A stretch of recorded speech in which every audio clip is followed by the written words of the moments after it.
Okay, let's get started.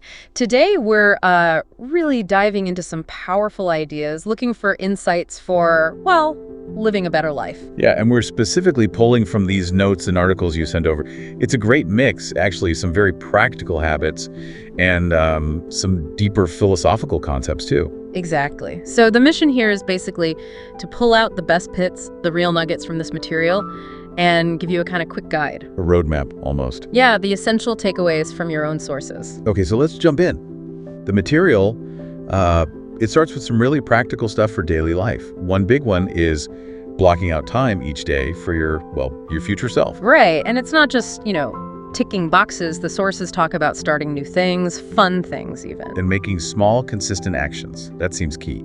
Small steps over a long time. Definitely. Building momentum. And that example in there about restarting yoga after, 30 years? Yeah, I saw that. That really nails it, doesn't it? It shows it's like never too late and tiny steps add up. It's a cumulative effect. Yeah. And that kind of links to the next big point. Yeah. Gratitude being sort of the root of happiness. And it's not just a superficial be thankful thing. The sources suggest looking back, like at 2022 you mentioned, and reflecting on everything. The good, the bad. The good, the bad, the ugly, yeah.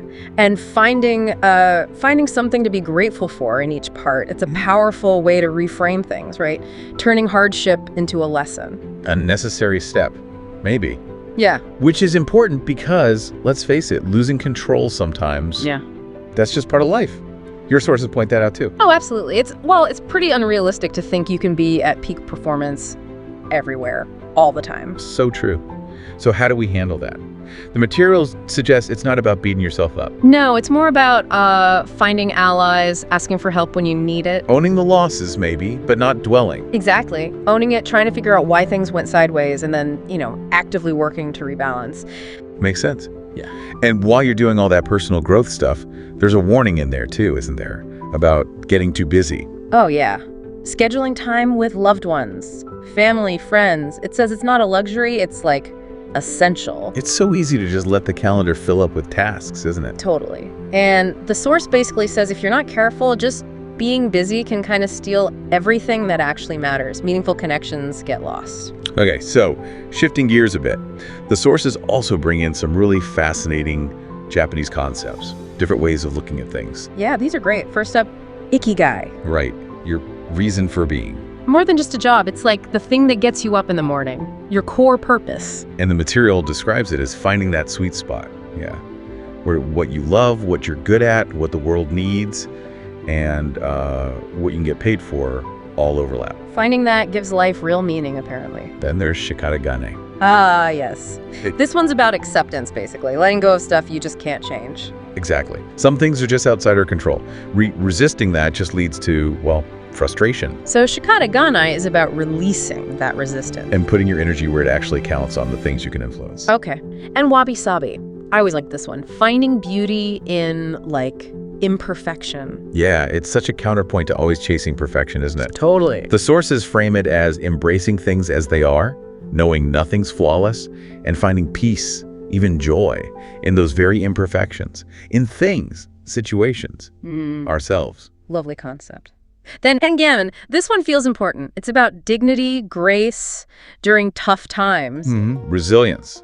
The sources describe it as having emotional maturity, self-control, patience. Perseverance, tolerance. Yeah. When things get really challenging.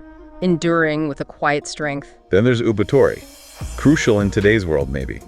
Never compare yourself to others. Oh, definitely. Everyone's on their own path, right? Their own timeline. Exactly. The focus should be internal. Your progress, your journey, not measuring against someone else. Which leads nicely into Kaizen, maybe. Continuous improvement. Yeah, widely known, but the sources emphasize the small changes. Right. Not huge leaps. No, just those little, consistent, incremental steps. They add up massively over time. Okay, and finally, Shuhari. This is a framework for learning, for mastery. Yeah, a 3-stage path. Shu, learn the basics, follow the master, imitate. Really stick to the rules. Got it. Then Ha. Ha is where you start experimenting. You understand the basics, so now you integrate, maybe adapt things a little, break the rules consciously. And Ri. Ri is transcendence. You've mastered it. You're innovating, creating your own way, applying it broadly. Yeah. You don't even need the rules anymore. That quote in the material comes to mind. When the student is ready, the teacher will appear. When the student is truly ready, the teacher will disappear. Perfect fit for Shuhari, isn't it? Shows that progression. So we've covered quite a bit. Practical habits, time blocking, gratitude, navigating life's bumps, accepting loss of control, prioritizing people. And then layered on these Japanese perspectives. Purpose, acceptance, imperfection, resilience. Please do subscribe.